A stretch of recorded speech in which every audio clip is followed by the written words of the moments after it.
crazy, man. I know that had to be wild to see, man. But I do want to backtrack. I had no idea that you was a dancer for Salt and Pepper.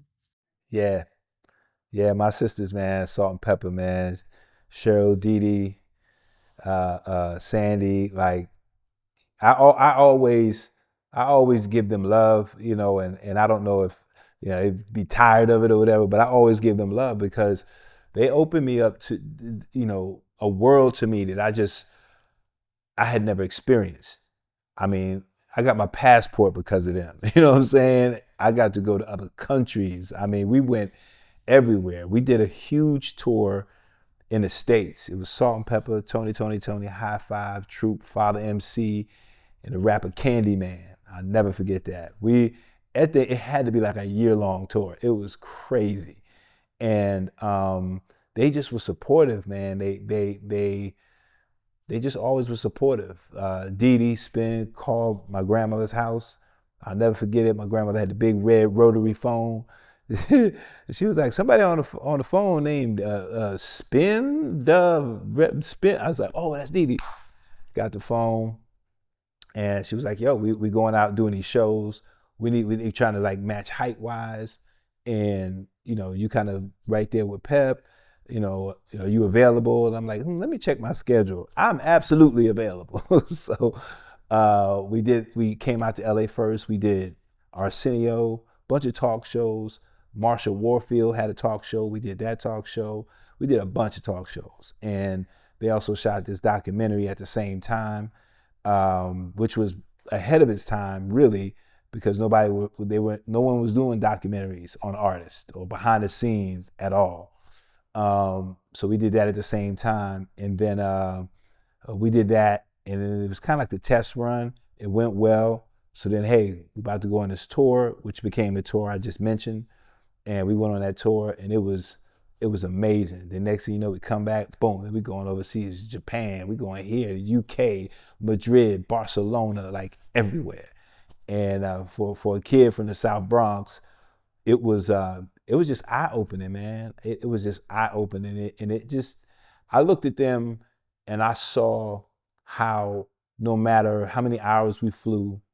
Now this was way back. This is back when you could smoke on the plane, when you could smoke cigarettes on the plane. They let y'all smoke on the Oh plane? yeah, back in the day, they have a thing like it's stopping the smoke, like you trapped in a capsule, so you in the back getting all the smoke. You could smoke back then, but um, yeah, just being able to get my passport and go here, go there, and travel and just see the world, man. It did everything for me. And then as I started to grow in my stand up, they would come up to the Uptown Comedy Club.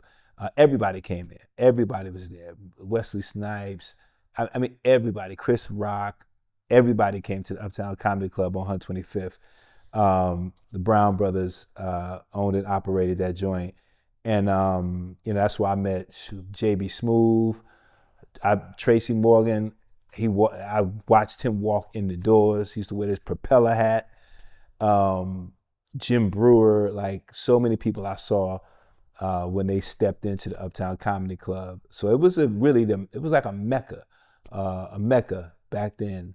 It really should be talked about more because we put out a lot of great comedians. Dougie Doug was the brother who I had the opportunity to be on his show. So they would come and watch the show, and they was like, "Yo, man, you funny. Like, you want to open for us while we on the road?" I was like, "Absolutely." So I would go out, do 30 minutes, go back, change, put on my dance stuff, and come out and dance. So I was getting two checks, and then we would be like little fake roadies, get their bag and stuff. So they would give me a extra $200. So it was beautiful, man. They were so supportive, so supportive, and I never forgot that. I never forgot that. It meant and still means everything to me. Being able to just watch how they treated people, no matter what, flying 14 hours, 12 hours, getting off a plane, going straight to a radio station, doing interviews, taking pictures, smiling, get back, rest a little bit, go to rehearsal, go sound check. Like they really are like vanguards, man. They really are. And you said that Walden Oat, that was inspired by the club, right? Wildin' Out, I mean, Wildin' Out, Def Jam, all yeah, in a sense. I mean, Nick told me, he was like, "Yo, this is, Uptown Comedy Club was the parent, and I mean, it's not all, Wildin' Out is not completely after Uptown Comedy Club, but there are definitely parts of it. The battle, because nobody was doing the battle. We were doing the Yo Mama battle. We had everybody on there. We had Monique, we had Maceo, we had Joe Torre, we had Tracy Moore. Everybody did the battle, and it was hosted by Monteria Ivy, rest in peace. And he went on to do a show called Snaps on HBO, and that was all based off of the battle at Uptown Comedy Club. Nobody was doing that at all, and you know, Russell Simmons, all they used to come up to the Uptown Comedy Club. So, from what I understood, there was something brewing before Def Jam for everybody to work together. The Brown brothers, and Bob Sumner, all of them. Not completely sure what went what way, but I know they did Def Jam, and the Brown brothers just did, stuck to doing Uptown Comedy Club, and both were instrumental in not only black comedy but comedy in general. Were very instrumental. And then obviously you have Fat Tuesdays as well with Guy Torrey. Like it was the best time, man. We worked everywhere. Like comedy was on fire. If somebody had a space, you was doing comedy. I've done shows where I'm standing by the kitchen and the wire going into the back. They're in the back like, hey, 3 wigs on 2, bang, pick it up. It's like Tommy Davidson. And I'm out there doing comedy, man. I've done shows for drug dealers. They throwing champagne bottles at people. Like, it's crazy. It's crazy. The black comedy explosion was crazy. But, through all of that, Salt-N-Pepa, they were supportive. And it just helped. It helped groom me in the sense of knowing what to do, stage wise, lighting wise, what you want, and really listening. And shout out to Herbie too, because Herbie really was brainchild of a lot of that stuff. He had a lot of just he saw ahead. He saw ahead, and he really created a movement with them, and I'm just happy for them, and they deserve to be in the Rock and Roll Hall of Fame. And Dave Chappelle, before he was famous, he would go to that club, right?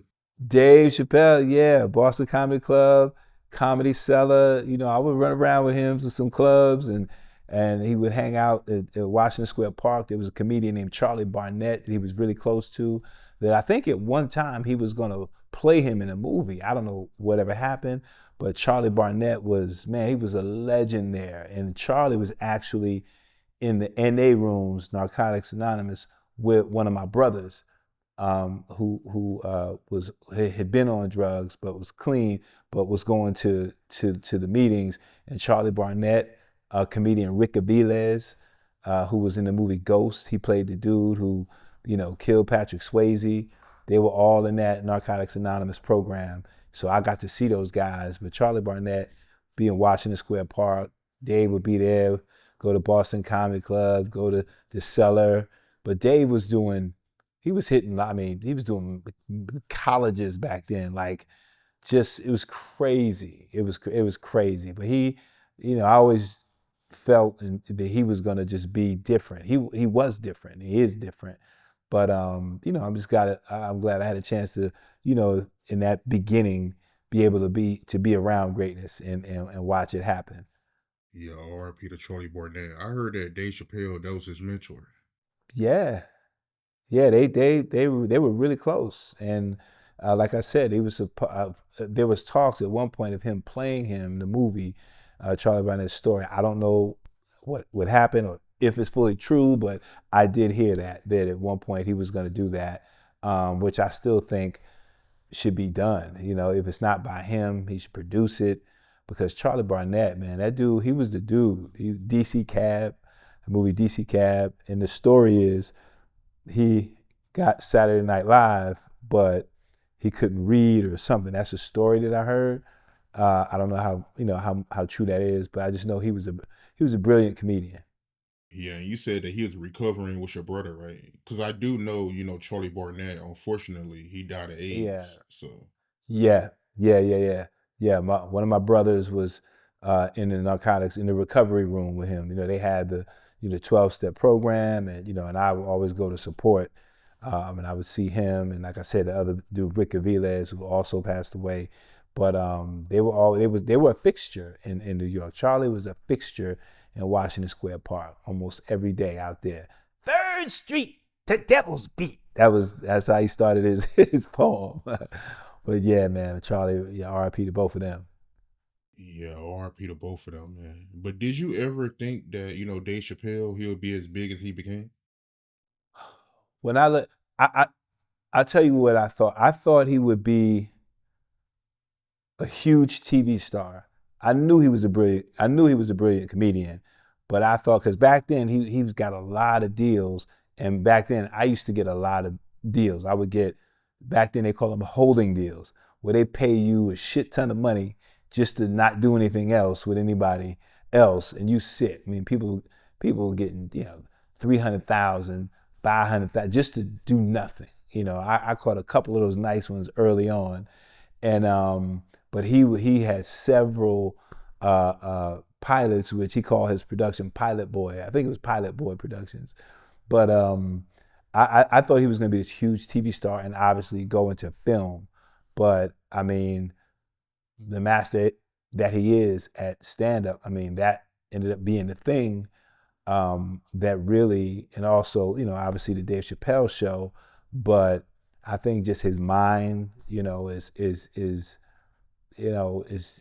different. I mean, some people differ uh, with his comedy and some subjects, but I just think you should be able to speak, have humor, yeah, because we all looking for some humor, man. Like shit is real out here, so we all looking for some humor. And I think he does a great job of bridging those two, making you think, talking about the things that no one wants to talk about, being bold enough. So yeah, man, I definitely I thought he would be a huge TV and film star, but just him doing what he's doing now is enough.